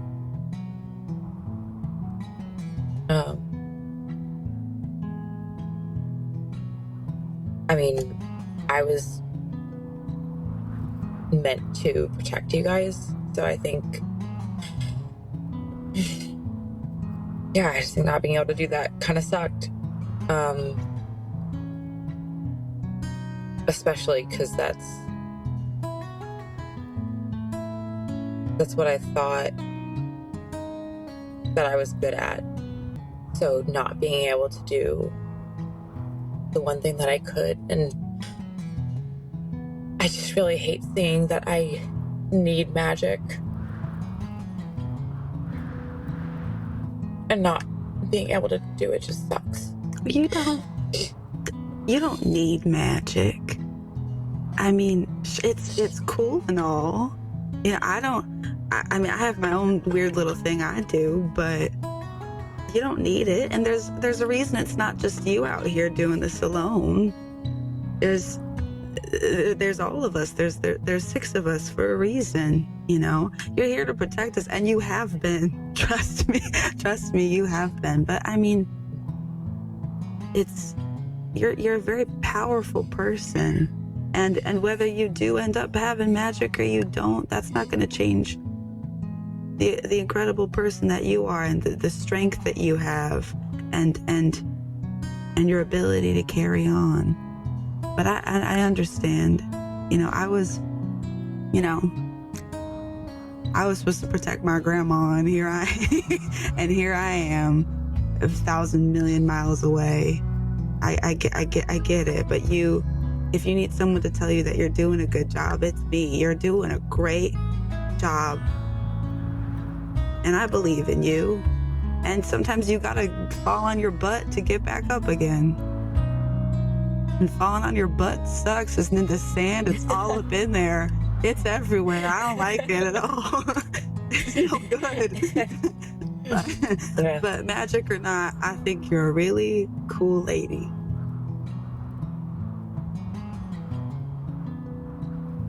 Thanks. You're welcome.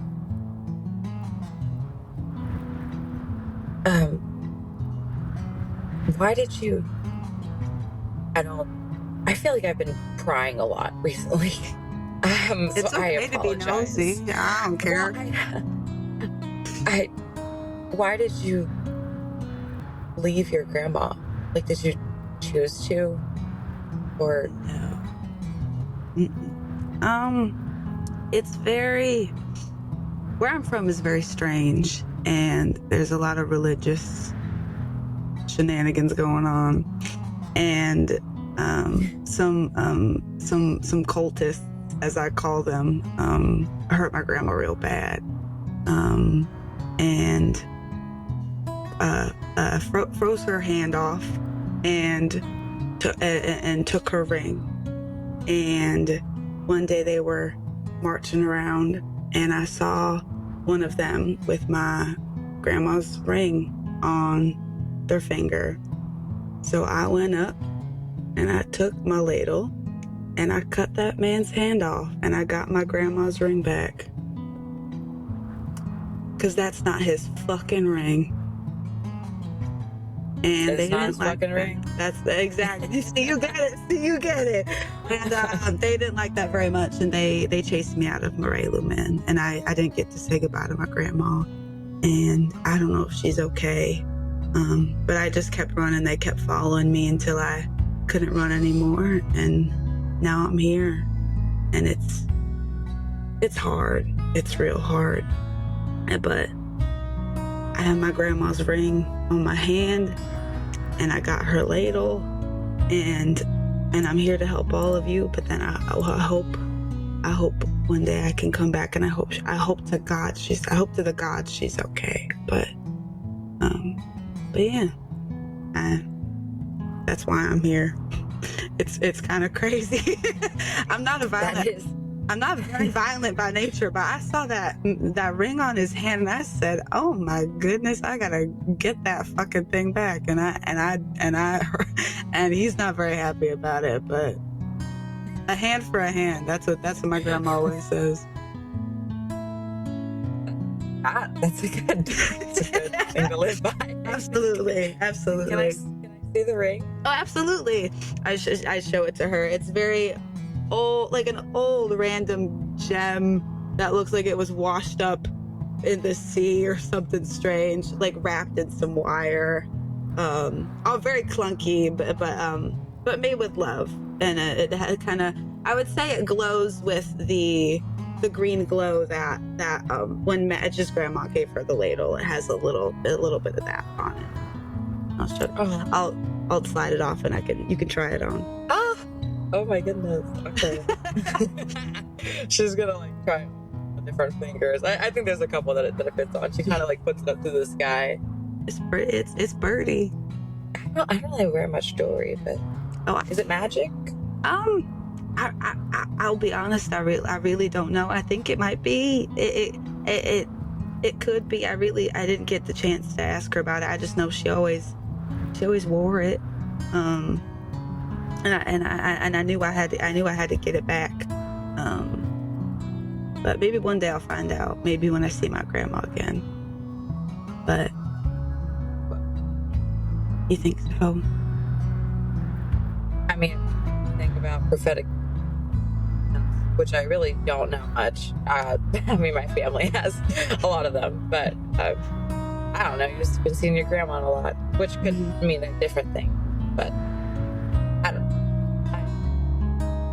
I think there's something. Thank you. I hope so. I hope so too. Here's that back. Oh, thank you. I don't want to steal it. I just kind of just eyeing it the whole time. It was like, oh, you want to try it on? Oh, there you go. She's trying to be nice. But it's Madge slips it back on. Yeah, maybe it is magic. I don't know. I'll have to ask her. What does it make you feel, safe? Yeah. Or like she's with you? Yeah, when I hear it in my visions, I think it feels nice to have a little piece of her. As gory and macabre as it is, how it all happened, it's nice to have that piece of her with me. Well, that feels pretty magical. And my grandma, she got her hand cut off and she's doing okay. So I think you'll be okay too. How about that? Thanks. You're welcome. And she's just gonna turn her head, look back up at the sky. I'm just gonna grab her ladle and hold it and look up at the sky and close her eyes.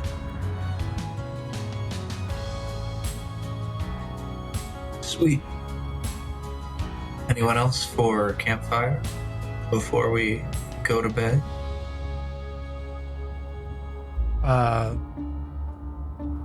Alden walking over to camp, he's gonna unroll his mat and just kind of be on the edges of the camp, but he's gonna lay his mat out in a way that no matter where he's laying, he's usually a back or right side sleeper, so regardless whether it's in his peripherals or not, he'll be able to see where Zero and Twig are. And he is going to take off his little Colonel Sanders bow tie and roll it up and put it in his pack, and the Alden facade will fade, and he will undo the top couple buttons of his shirt and just kind of overall make the kind of uptight aesthetic of Alden kind of fade away a little bit, and the whole time eyeing Twig and Zero. I don't think that it wouldn't be lost on Zero. This sort of stripping down, this like truth laid bare of Norx. And I would say those of us who trance probably see this quite easily. But Zero goes to bed beside Twig very quickly, or pretends to go to bed. And some number of hours, or minutes or hours into the night, he is going to shift and in a movement that Twig is probably kind of used to, even though Zero is taller and a little bit bigger than Twig. Zero is going to get really close to Twig and kind of lay his head on Twig's chest, and just under their breath, in sort of a bubble that maybe people can see this movement, but only two of them can hear. Zero will just be whispering, "I'm sorry, I thought she was gonna die. I thought I could handle it." You did handle it. You handled it really well. I mean, there were some hiccups, but buddy, that was the best magic I've ever seen you use. It hit, it hurt, and it saved us. You got us out of that. What's wrong?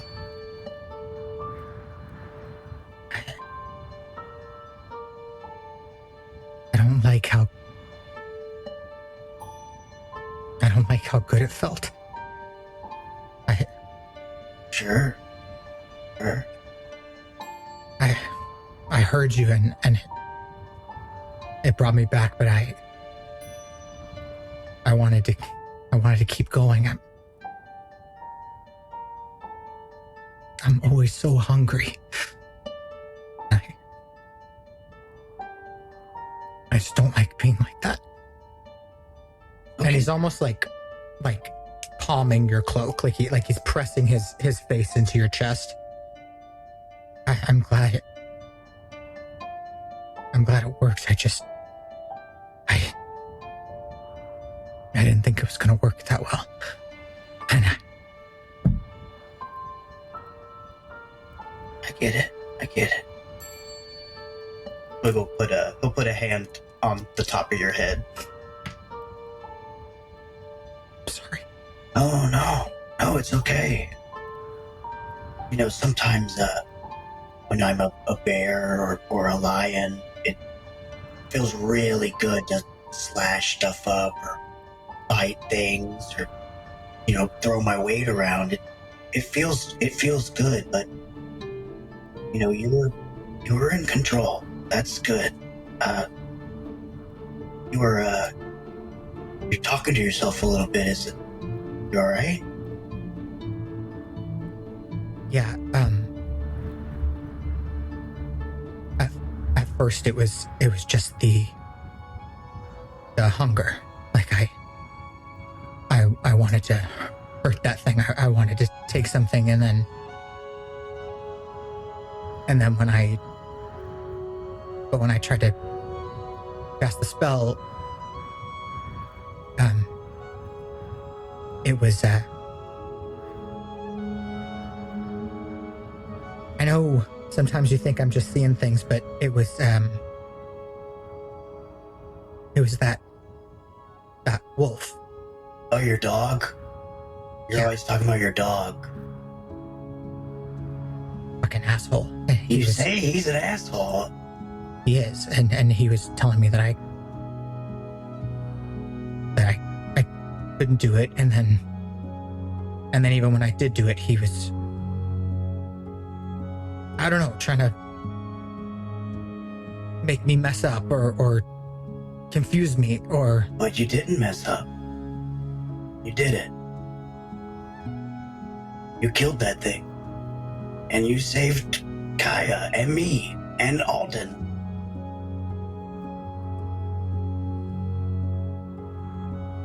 Thanks, Twix. Don't let the dog tell you you're less than, okay? He's a dog. Yeah. Maybe try and get along with the dog. Dogs are usually nice to people. He's like a... He's not a... I like dogs. Yeah, me he's too. Not, he's like a demon or a ghost. I don't know what he is. He's an asshole. Yeah, And I he get that part. Keeps trying to mess me up. But if I see him again, and if I have a bit more control, I'll try to. Yeah. He is real. I believe you, okay? And if I ever see the dog, that'd be awesome.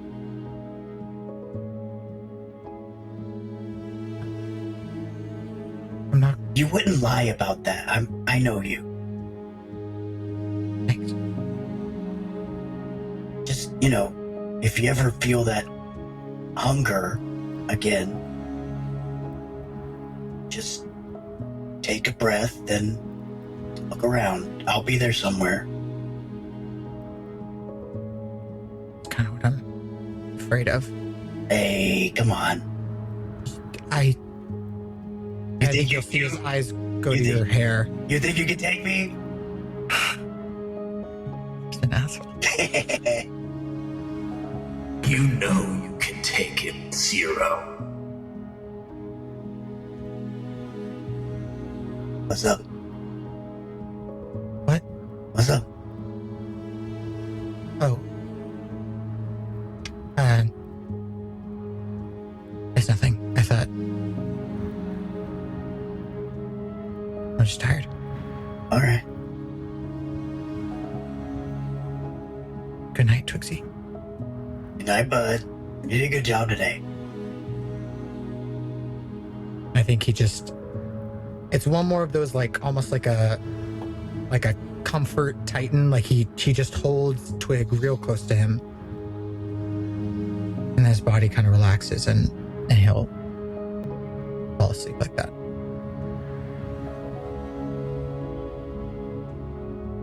Wonderful. As we all doze off into dreamland, everyone gets a restful trance or dream.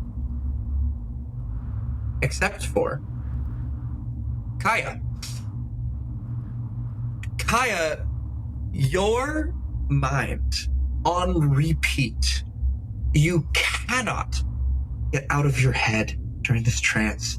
Anytime you begin to trance or even begin to doze off, lightning flashes over and over again above the desert, a dry lightning storm that will not stop. And the constant vision is this bolt of lightning hitting a woman who is transparent, white, long hair, and her shriek playing over and over again. And then the dust storm comes and sweeps you away with it, and it plays again. Zero, you share this dream as well, but it's almost faded. Like you're watching it in like low resolution, if you will. And the only difference between your dream and Kaia's dream is that yours is accompanied by, you know you could take them all with you. You're a killer and a failure. It's what you do. And that's where we're going to go ahead and leave off for today. Merry Christmas, everybody. Merry Christmas. Hey, you met Happy Santa. holidays. You met Santa. Yeah, we met Santa Claus. We met weird desert Santa. At the end, sorry, give the goodbye speech. Well, truly, thank you everyone so much for listening and watching, as always. We want to give a quick shout out to our incredible artists for our show. Our logo designed by @RealSimonVouillet and character designed by @Jules_Lorraine. If you are enjoying the show, please give us a 5-star review on Spotify or Apple Podcasts. It really does help us with the algorithm. And if you're watching us on YouTube, please hit those like and subscribe buttons and the notification bell so that you can listen to new episodes as soon as they come out. And if you want early access to our bonus content, like our downtime episodes, where we talk about each episode and give you the behind-the-scenes scoop, head on over to our Patreon at www.patreon.com/rollcallproductions and become a patron today. Last but certainly not least, please follow us on Instagram and TikTok @RollCallPod and tell us how much you are loving the show. Thank you so much. Good night. And remember, if you have a demon wolf inside of you telling you mean things, don't listen to him. You're worth it. Good night, everybody. Aww.